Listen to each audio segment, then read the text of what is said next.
Assalamualaikum kawan, selamat datang di Kayu Lara. Sebuah kisah yang diriwayatkan Muslim dari Abu Hurairah radhiyallahu anhu bahwa Nabi Muhammad sallallahu alaihi wasallam pernah bercerita tentang Nabi Musa alaihissalam yang bertemu dengan malaikat maut yang hendak mencabut nyawanya. Dalam kisah tersebut, Nabi Musa menampar malaikat maut sampai bola matanya pecah. Allah subhanahu wa ta'ala mengutus malaikat maut kepada Nabi Musa alaihissalam dalam wujud seorang pria. Dia meminta Nabi untuk memenuhi panggilannya seraya berkata, "Penuhilah panggilan Tuhanmu." Melalui malaikat, Allah juga menyampaikan bahwa ajalnya sudah dekat dan saat kematiannya akan segera tiba. Namun sebagai sosok yang tegas, tidaklah mengherankan jika begitu didatangi seorang pria, Nabi Musa alaihissalam langsung menampar wajah malaikat tersebut hingga matanya terpecah. Akhirnya, malaikat maut kembali kepada Allah dan menyampaikan, "Sesungguhnya engkau telah mengutusku menemui hamba yang tidak menginginkan kematian. Akibatnya mataku terpecah." Kemudian Allah segera mengembalikan penglihatannya dan berfirman, "Kembalilah kepada hambaku dan sampaikan kepadanya, apakah engkau terus menginginkan kehidupan? Jika engkau masih menginginkannya, letakkanlah tanganmu pada punggung sapi jantan, satu bulu yang tertutupi tanganmu, maka engkau akan hidup 1 tahun."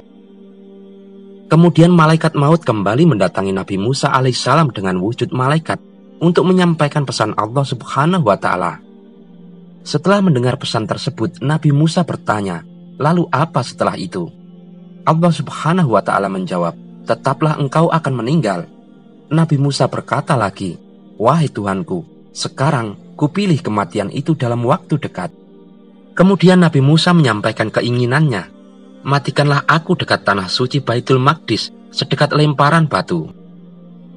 Dalam kisah tersebut disampaikan bahwa Allah meminta Nabi Musa alaihissalam untuk meletakkan tangannya di atas punggung sapi jantan. Kemudian ia menghitung bulu-bulu sapi yang tertutup tangannya. Setiap bulu yang tertutup dihitungnya sebagai tambahan usia 1 tahun. Alhasil, tambahan usianya sebanyak bulu sapi yang tertutup oleh tangan tersebut. Namun Nabi Musa tidak mengambil tambahan usia itu. Andai ia melakukannya, niscaya ia masih hidup hingga sekarang.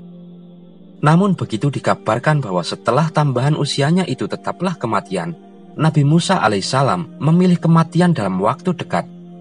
Sebab tidaklah para nabi, rasul, dan orang-orang saleh berada di sisi Allah kecuali lebih baik dan lebih kekal.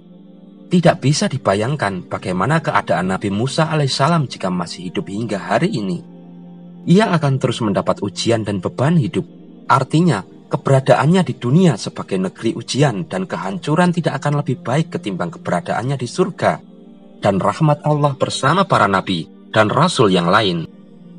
Namun sebelum kematian, Nabi Musa alaihissalam memohon kepada Allah agar nyawanya dicabut dekat tanah suci Baitul Maqdis hingga sedekat lemparan batu. Permohonan itu menunjukkan betapa cintanya sang nabi kepada tanah suci. Bahkan dikubur pun ingin di dekatnya.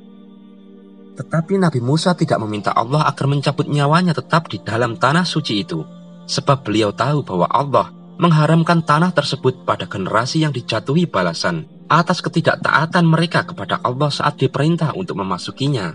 Bahkan mereka berkata, "Hai Musa, kami sekali-kali tidak akan memasukinya selama-lamanya, selagi mereka ada di dalamnya. Karena itu pergilah kamu bersama Tuhanmu, dan berperanglah kamu berdua. Sesungguhnya kami hanya duduk menanti di sini saja." Quran Surah Al-Ma'idah ayat 24.